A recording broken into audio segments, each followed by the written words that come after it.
Posso começar? Então, bom dia a todos. Meu nome é Leonardo, eu sou residente de urologia do Hospital Federal da Lagoa e eu vou apresentar um artigo que é a utilização de ressonância magnética dinâmica do uretra no planejamento cirúrgico da uretroplastia para estenose anastomótica vesico-uretral.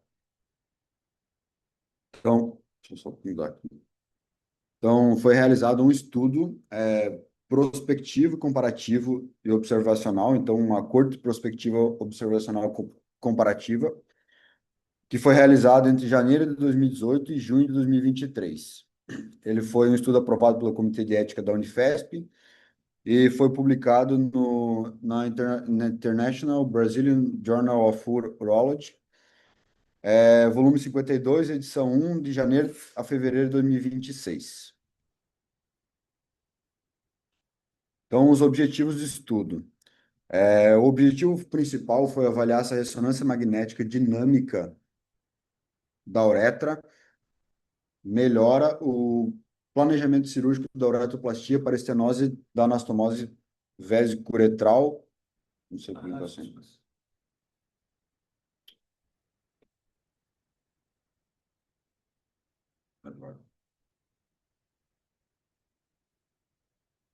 Melhora o planejamento cirúrgico da uretroplastia para a estenose da anastomose vesico-uretral após uma prostatectomia radical. Além disso, outro objetivo do estudo também foi que os autores procuraram verificar se as medidas do exame, ou seja, na ressonância, coincidiam com os achados encontrados durante a cirurgia. Então, em relação à introdução do estudo,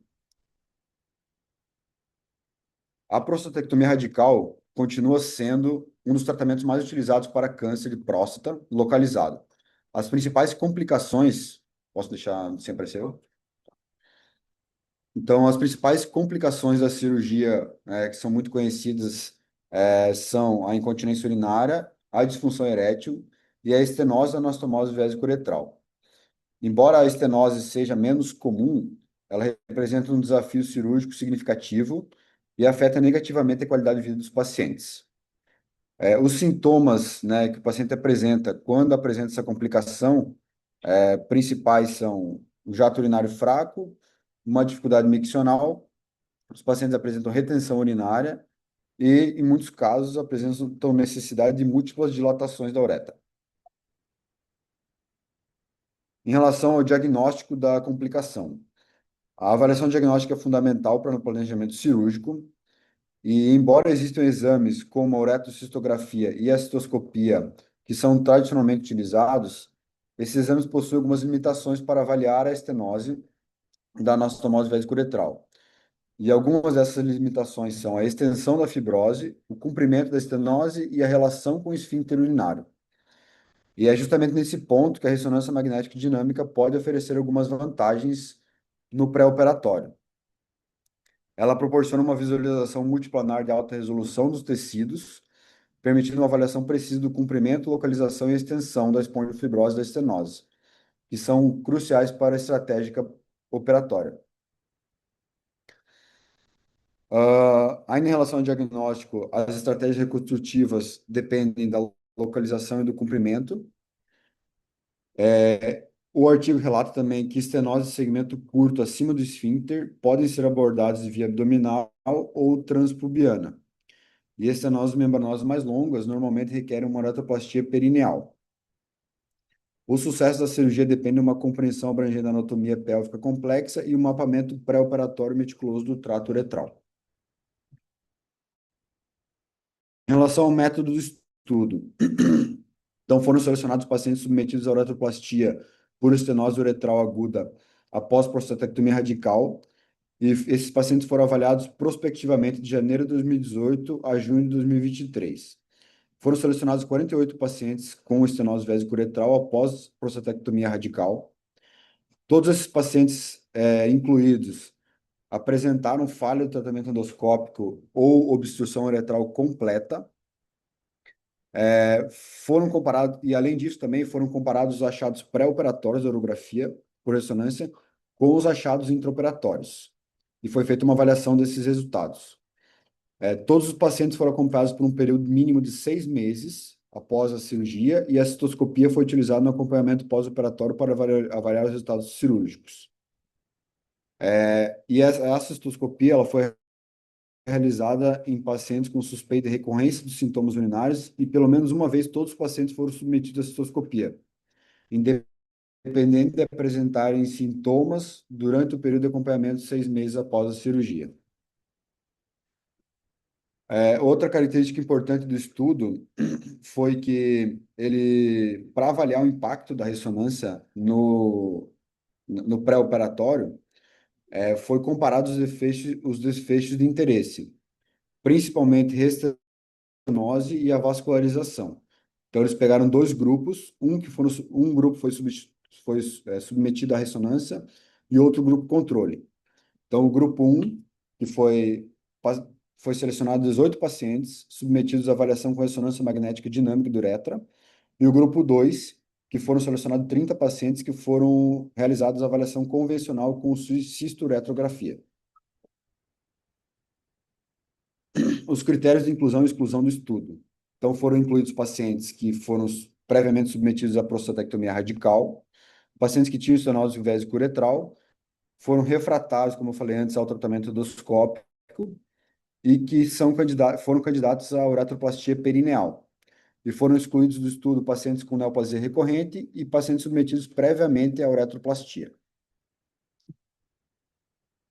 Em relação ao método, o estudo destaca essa parte para mostrar que o exame de ressonância foi realizado o mesmo método para a realização do exame em todos os pacientes, né? Então, ele descreve ali que foi injetado gel de lidocaína intrauretral, feito um torniquete estéreo distal, realizada a aquisição dinâmica durante a micção, consequências em T1 e T2, e realizada uma reconstrução tridimensional com contraste gadolínio.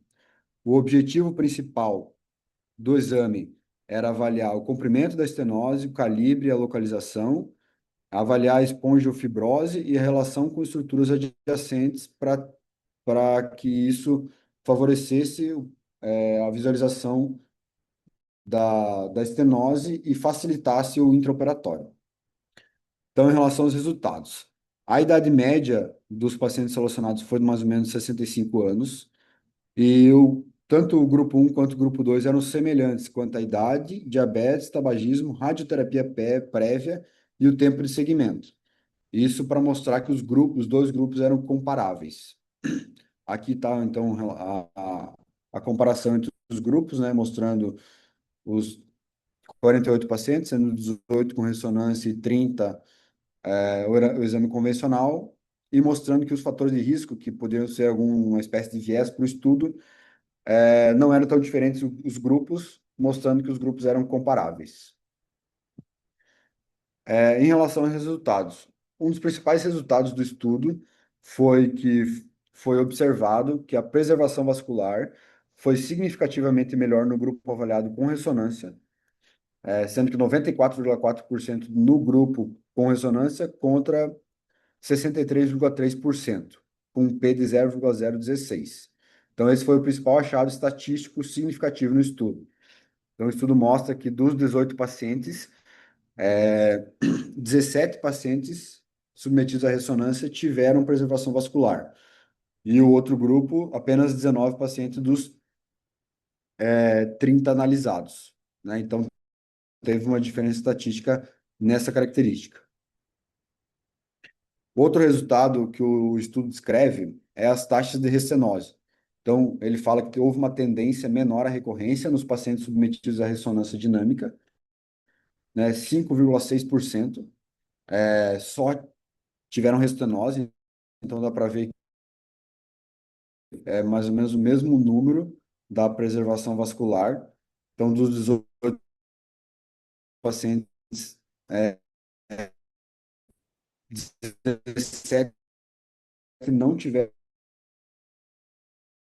Enquanto grupo, que isso não houve significância estatística nesse dado analisado.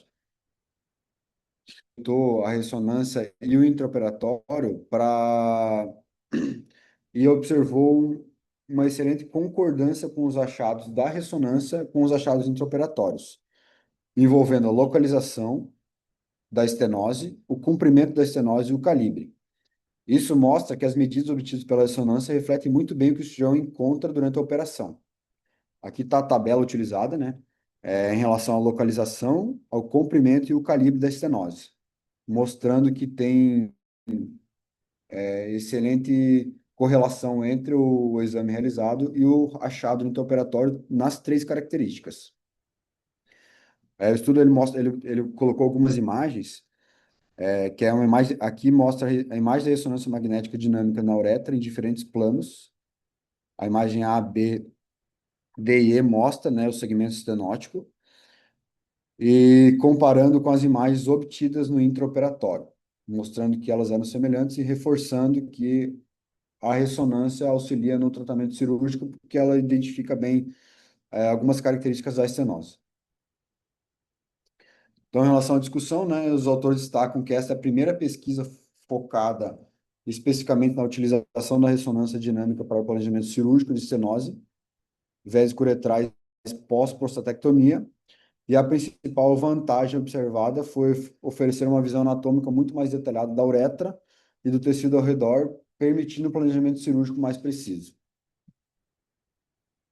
Então, os principais pontos, né, que ele destaca no estudo foi que o exame